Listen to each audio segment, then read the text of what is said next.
নিশ্চয়ই খাবারের মধ্যে বৃষ্টিস কিছু একটা মিশাইছে। ওর খাবার আমি ওর আগে খাওয়াবো।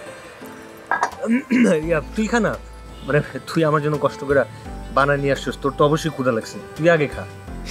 বুঝতে পারছি, বিশ্বাস করতে পারছিস না তাই না? কি ভাবছস তোকে খুঁজে বের করতে পারবো না? আঙ্কেল নাকি তোকে বাড়ি থেকে বের করে দিয়েছে।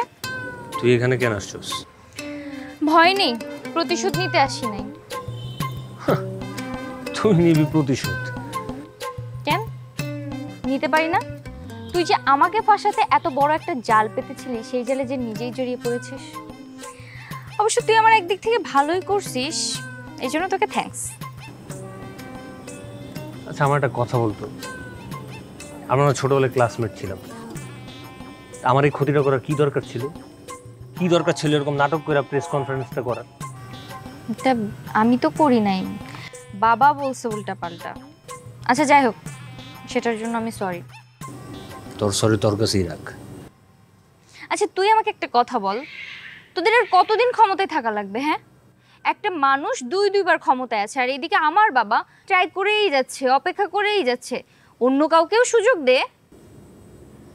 জনগণের যখন যারা ভাল লাগে তখন তারা সিলেক্ট করবে, এটাই স্বাভাবিক। ইচ্ছার তো এই জায়গায় কোনো দাম নেই। আচ্ছা ঠিক আছে, জনগণের উপরই ছেড়ে দে।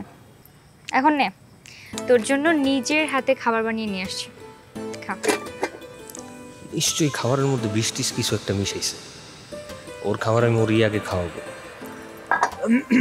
তুই খা না, মানে তুই আমার জন্য কষ্ট করে বানায় নিয়ে আসছিস, তোর তো অবশ্যই ক্ষুধা লাগছে, তুই আগে খা। বুঝতে পারছি, বিশ্বাস করতে পারছিস না তাই না? ঠিক আছে, খেয়ে দেখাচ্ছি।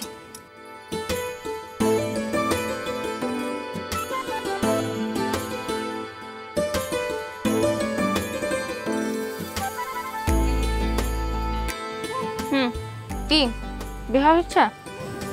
বুঝছি, দে। আমি খাওয়া দেই। তোর হাতে খাওয়ার আমার এই মুহূর্তে অন্তত কোনো ইচ্ছা নেই। কষ্ট করে খাবার নিয়ে আসছি আর আমার হাত থেকে খাওয়ার ইচ্ছে নেই। ধর খা। মানে কষ্ট করে যেহেতু বানায় আনসুসি, তাহলে কষ্ট করে আর খাওয়াই দিলে কিন্তু ব্যাপারটা মন্দ হয় না, নাকি? এখন আর তোমার ভালো মন্দ দেখতে হবে না, প্রথমবার রিজেক্ট করছিস, এখন ধর নিজে খা।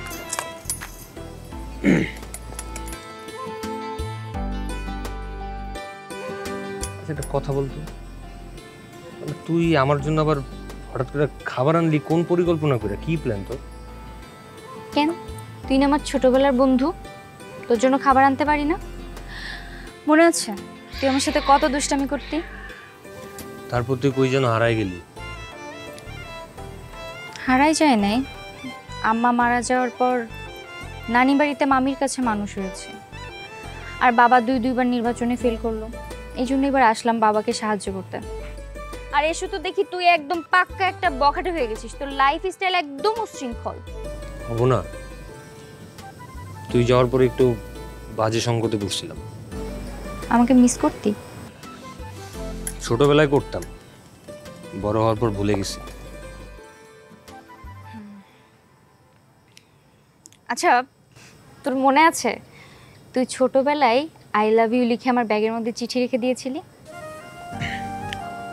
এটা তো কতজনের ব্যাগেই লিখছি, কতজনের ব্যাগে আই লাভ ইউ লিখছি।